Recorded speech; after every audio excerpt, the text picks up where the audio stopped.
नमस्कार, आप देख रहे हैं आर वॉइस न्यूज़। मैं दीपक चौबे इस वक्त मैं वाराणसी में मौजूद हूँ, काशी में मोदी जी के संसदीय क्षेत्र में मौजूद हूँ और आज आप सबके सामने एक बड़ा मुद्दा लेके आया हूँ। यहाँ पे करीब लाखों रुपए का फ्रॉड हुआ है और एक रियल एस्टेट की कंपनी जिसका नाम रियल विजन है, करीब 2010 में ये लॉन्च किया था अपने भारत में कह सकते हैं, उत्तर प्रदेश में कह सकते हैं और बनारस में खासकर इसका काफ़ी अच्छा बिजनेस चल रहा था। कुछ गरीब लोग हैं हमारे पास और इनके साथ फ्रॉड हुआ है। अब ये किस प्रकार का फ्रॉड हुआ है ये जानने हम आ चुके हैं, सड़क पे ग्राउंड जीरो से रिपोर्ट कर रहे हैं और जानेंगे यहाँ के जो एजेंट वगैरह थे, जो रियल विजन कंपनी के जो एजेंट थे वो भी हमारे साथ मौजूद हैं और पहले हम इनसे बात करेंगे और जानने की कोशिश करेंगे कि किस प्रकार का यहाँ पे फ्रॉड हुआ है और आखिरकार ये कंपनी गई कहाँ। 2020 में बताया जा रहा है ये कंपनी जा चुकी है और लाखों रुपये का यहाँ पे फ्रॉड हुआ है। तो आइए हम जानते हैं और जानने की कोशिश करते हैं। क्या नाम है? सुभाष चंद्र। क्या आपका पद क्या है उस कंपनी में जिस कंपनी में आप काम करते थे? सीनियर एम के पद पे हूँ सर और 3 सालों से हम लोग आज पीड़ित हैं क्योंकि कंपनी आज और कल वादा कर रही, इनकी हेड ऑफिस इनकी जो है कि लखनऊ में है और आज जो हमारी गरीब जनता है मतलब जो है पीड़ित से दर दर हम लोग भटक रहे हैं। हम लोगों ने FIR भी किया है सिगरा में, उसके बाद हम लोगों ने केस भी किया है जो है कि कचहरी में और हम लोग अपना प्रोसेस पूरा कर रहे हैं, लेकिन जो आम जनता है बीमार है क्योंकि उनके बच्चे बीमार हैं। ये कंपनी जब 2010 में आई जी, आप लोग की ज्वाइनिंग कैसे हुई और किन किन प्रक्रियाओं से ज्वाइनिंग हुई, पहले हम ये जानेंगे। सर एक कंपनी रियल एस्टेट की काम कर रही थी, मतलब जो ज्वाइनिंग का प्रक्रिया ये था कि भाई पैसा जमा कराओ तो उसको जो बेनिफिट है परसेंटेज देते थे 4-5% जो देते थे लोगों को मतलब, और उसके निवेश पे हम लोगों ने काम किया विश्वास पे।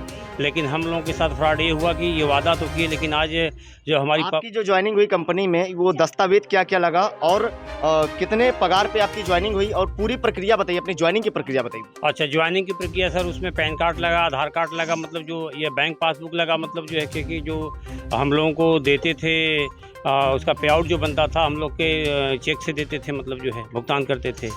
और उसके बाद मतलब जो है कि आज हम लोग 2019 से दर दर भटक रहे हैं, मतलब जो है कोर्ट का सहारा ले रहे हैं, पुलिस का सहारा ले, लेकिन कहीं सुनवाई हम लोग की नहीं हो पा रही है। क्या लगता है आपका कितना पैसा गया होगा इसमें? मेरा कम से कम 70,000 रुपये बचा और अभी तक मिला नहीं है हमको, और मेरा कंप्लीट हुए लगभग 2 से 3 साल हो गए हैं। जबकि कंपनी कब भागी ये तो यही लोग जान सकते हैं, लेकिन हम लोग को कुछ आपके पास सबसे पहले चल के कौन आया था आपके पास इन सब कार्यक्रम को लेके? फयाज जी आए थे हमारे पास जब मेरी मम्मी का एक कंपनी में पैसा फंसा हुआ था। उस टाइम हम लोग का डूब गया था, कोई गोपाल नाम की उस टाइम एजेंट आते थे, तो उसमें मम्मी ने पैसा जमा किया था, वो भी कंपनी भाग गई थी। तो ये खुद आए थे कि हम लोग निकलवा देंगे, कुछ पैसा लेंगे या जो भी है वो निकल जाएगा। आपके पास आए तो क्या क्या बताएं, किन किन प्रक्रिया का इन्होंने दस्तावेज लिया आपसे और क्या क्या बताएं कि कितना पैसा जमा होगा, कितना मिलेगा, कितना प्रॉफिट होगा, कितना लॉस होगा, ये सारी प्रक्रिया? जी, मेरे पास जब इन्होंने बताया था तो मेरा जो वो था 2-3 साल का था मेरा, और मैं हमेशा 700 रुपये महीना पेमेंट करती थी इनको घर आके बुला के, और अगर हम लोग नहीं भी फ़ोन करते तो ये खुद आते थे टाइम से लेने के लिए। तो जब अब मतलब ये है कि जब आप लेने आ सकते हैं तो आप टाइम से, जब मेरा कंप्लीट हो गया तो आपको देना भी चाहिए था, लेकिन आप बात जी बता रही हैं यहाँ पे कि मतलब कंप्लीट हो जाना चाहिए, मतलब जब कंप्लीट हो जाता है जी, दे देना चाहिए कंपनी। जी तो यही आखिर का कंपनी मतलब आप लोग तो खासकर एम्प्लॉई हैं कंपनी के, तो आपको आशंका कैसे डालते? एम्प्लॉय ने हम लोग करिए कि जैसे अभिकर्ता के रूप में, जैसे LIC वगैरह करती तो हम लोग अभिकर्ता के रूप में जैसे कमीशन बेस पे काम हुआ हम लोग। सर ऐसा नहीं कि बेसिकली जनता तो आपको पैसा देती है, तो जनता को आपको पूछेगी ना जनता। यहाँ जनता को सर बॉन्ड दिया गया, हम लोगों ने ईमानदारी से काम किया, तब तो सर आपके सामने बॉन्ड दिखाई दे रहा है। तो ऐसा नहीं कि हम लोग पब्लिक का पैसा सर लेके खाए, हम लोगों ने पूरी ईमानदारी के साथ काम किया है, मतलब जो है। अब आज दिक्कत दर दर की जो हम लोग भटक रहे हैं, मतलब दर दर, तो समस्याएं सर यही है कि मतलब कंपनी ने कमिटमेंट किया कि देंगे, और जो आज कंपनी की CMD हैं जो भी है, तो हम लोग उनके ऊपर केस भी किया हुआ है, मतलब जो कचहरी से, वो भी प्रूफ मेरे पास है सर। आप जब कंपनी ज्वाइन किए जी, आपने ये सोचा, ये आपने देखा कि कंपनी किस लेवल की कंपनी है, नेशनल कंपनी है या इसका कोई लाइसेंस वगैरह है? क्योंकि अगर किसी भी रियल जी रजिस्टर्ड है निधि का, ये इंडिया लिमिटेड करते थे, रियल विजन के अंतर्गत ये रजिस्टर्ड है, DSA या ये SBI के अंतर्गत आता है? जो कंपनी का काम है, जमीन का काम तो DSA देखती है, तो जमीन का इनका काम था और ये निधि का इनका काम था। कहते थे कि बैंकिंग है, ये समय से पूरा होगा, समय से पैसा आपको मिल जाएगा, लेकिन सर ऐसा हुआ नहीं। मतलब हम लोग को जानकारी नहीं थी कि नहीं ऐसा ये बीच में करेंगे, लेकिन आज बड़ी दिक्कतें हम लोग के लिए बढ़ चुकी है। मतलब कितने लोग आपने जोड़ा? सर हम तो सिंगल थे, आपने कितने लोगों को जोड़ा था? आप भी तो एक एजेंट हो। एक एजेंट है और कितने लोग हैं? हमारे अंडर में जो कि कम से कम 60-70 लोग होंगे। 60-70 लोग आपको पूछते नहीं है कि पैसा गया कहाँ, हमारा पैसा कैसे मिलेगा?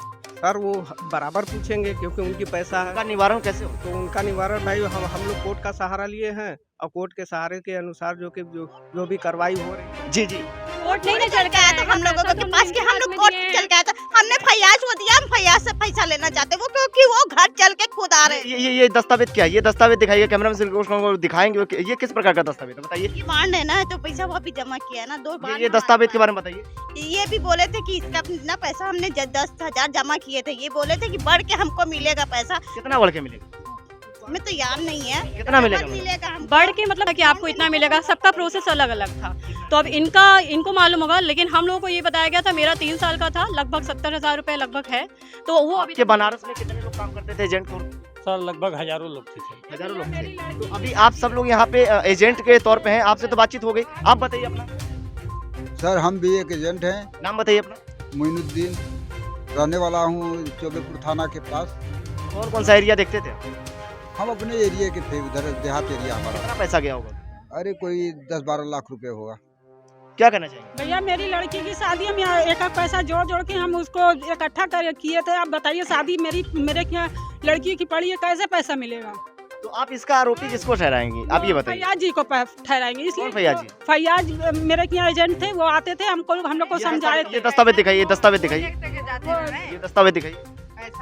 पैसा लेके वही जाते थे। सकते हैं किस प्रकार का यहाँ पे फ्रॉड हुआ है, पूरी तरीके से ये दस्तावेज है और ये कैमरा पर से दिखाऊंगा। अब वो देखिए हमारा पैसा। बताइए क्या इतनी परेशानी हो रही है, बताइए। हम तो शादी के लिए दौड़े, अब हमारा पैसा पूरा पेमेंट हो गया, पैसा नहीं मिल रहा है। अब बताइए हम तो इसीलिए शादी के लिए पैसा जुटाए थे ना, अब हम कैसे शादी करेंगे बेटी की? उसको कहिए कि ऐसा है कि हमारा पैसा किसी सूरत से दिलाइए, तो फिर हमारा पैसा जो है हमारी लड़की बैठी रह जाएगी। आपने कहाँ कंप्लेन किया? सर हम लोगों ने वकील साहब के माध्यम से मतलब जो कि FIR का कापी हम लोग को मिल जाएगा 2-4 दिनों में, और उसके बाद 156/3 हम लोगों ने किया कचहरी में। अगर कंपनी तो हालांकि चली गई है और अगर जनता का पैसा नहीं आता है तो क्या लगता है? उनका सर हम लोगों ने इसलिए केस किया कि जो उनकी ज़मीनें हैं, इन्होंने पैसा ज़मीन में लगाया है, तो उसको हम लोग मतलब जो उसको हम लोग रोकने का प्रयास करेंगे। सरकार से सहयोग ले रहे हैं कि हमें दे, हमारी जनता का पैसा हमको मिले, जो गरीब पीढ़ी जनता है आज उनके यहाँ। बर्तन झाड़ू करके हैं, देखो 3.5 लाख रुपया हमारा पूरा बैंड। आप सब देख सकते हैं कि 3.5 लाख रुपए का इनका फ्रॉड हुआ है एक तरीके से। ये हमारी 3.5 लाख लड़की रुपए के का 3 fraud है। दफे शादी छुड़ी है, पैसा ही नहीं मारा। 3 दफे हमारी लड़की की शादी छोड़ा दिया, पैसा ही नहीं मेरे पास हो रहा। अंधी आदमी, अब लड़कियां छोटी लड़कियां कमा रही हैं, झाड़ू पोछा बर्तन कर रही हैं, और जैसे कि भरा गया मिला ही नहीं रहा है। क्या लगता है ये होगा, इसका कुछ समाधान होगा? ये चाहते हैं कि जैसे इनका कहना है कि हम लोगों ने केस किया हुआ है या जो भी चीज़ है, लेकिन क्या उससे पैसा